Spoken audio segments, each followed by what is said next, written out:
こんにちは、月島です。DTM で楽曲制作する上で避けては通れないプラグインのイコライザーについてこれから何回かの動画に分けて考えていきたいと思います。今回はその第1回目で主にイコライザーの種類について見ていきます。目次です。イコライザーとは、イコライザーの種類、最後にまとめと次回予告です。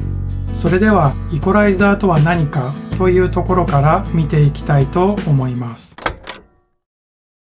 イコライザーは均一化という意味で、楽曲制作では録音した後のミックスをするときに必ずと言っていいほど各トラックに挿入しますし、レコーディングスタジオのコンソール卓のトラックにはビルトインで装備されています。用途としては音の補正に使用します。余分な帯域をカットしたり、強調したい帯域をブーストすることで音を整えて他のトラックの音と住み分け処理をするために使用します。特に低音域、ベースとドラムのキックなどで音のかぶりをコントロールすることにテクニックが求められますし、私も毎回頭を悩ませています。次はパソコンの画面に移行してイコライザーの種類について見ていきたいと思います。イコライザーの種類は大きく分けて2つあります。グラフィックイコライザーとパラメトリックイコライザーです。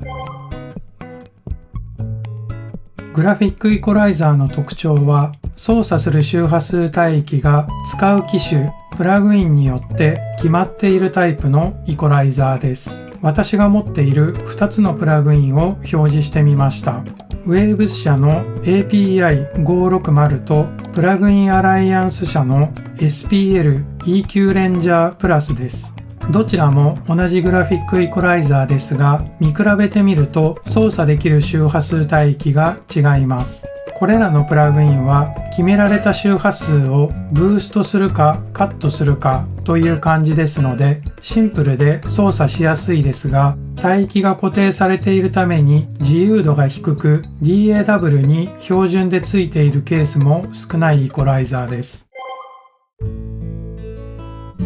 パラメトリックイコライザーはつまみを操作してイコライジングするタイプのイコライザーです。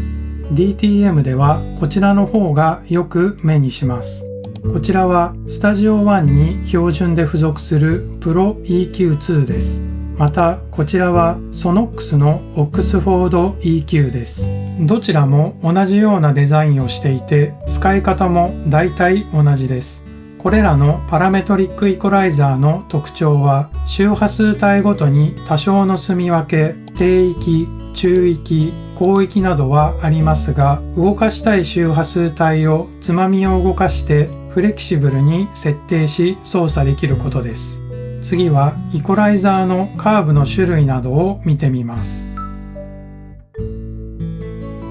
一つ目はイコライザーの基本的な使い方のピーキングタイプです。指定した周波数帯をカットしたりブーストしたりします。また近くに Q というパラメーターがあり、Q 幅を広くすると大きくブースト、Q 幅を狭くすると特定の周波数をピンポイントで鋭くブーストカットすることもできます。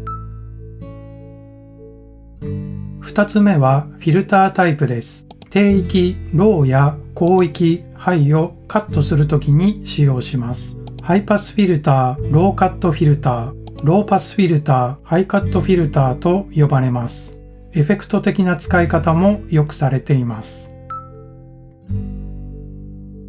3つ目はシェルビングタイプです。指定した周波数よりも上もしくは下を持ち上げたりカットしたりできます。ちなみに DTMer に人気な定番イコライザープラグインは FabFilter の Pro Q3 だと思います。このプラグインはもうダブルクリックすればいくらでも操作する帯域やフィルタータイプをかなり自由に設定できます。またアナライズ機能もあり、私はマスタートラックに挿入してアナライザーとしても使用しています。スタジオ1の Pro EQ2 もアナライズ機能があります。目で確認しながら作業できますので、操作と判断がしやすいです。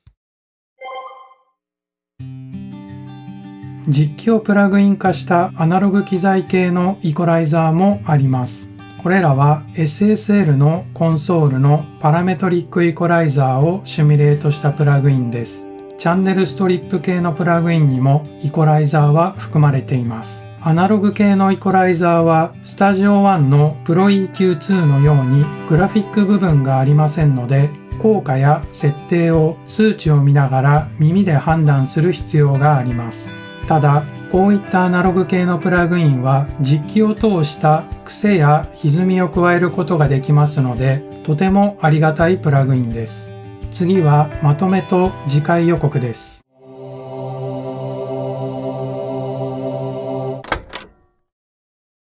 いかがだったでしょうか。これから続くイコライザーの動画は私自身の復習も兼ねています。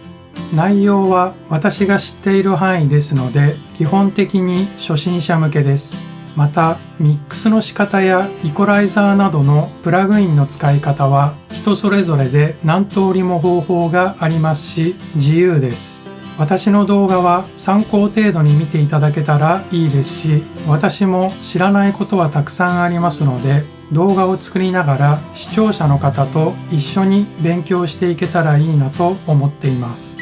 次回はパラメトリックイコライザーの各つまみと使い方を操作しながら詳しく見ていきたいと思います。また次回の動画も見ていただけたら嬉しいです。それでは最後までご視聴ありがとうございました。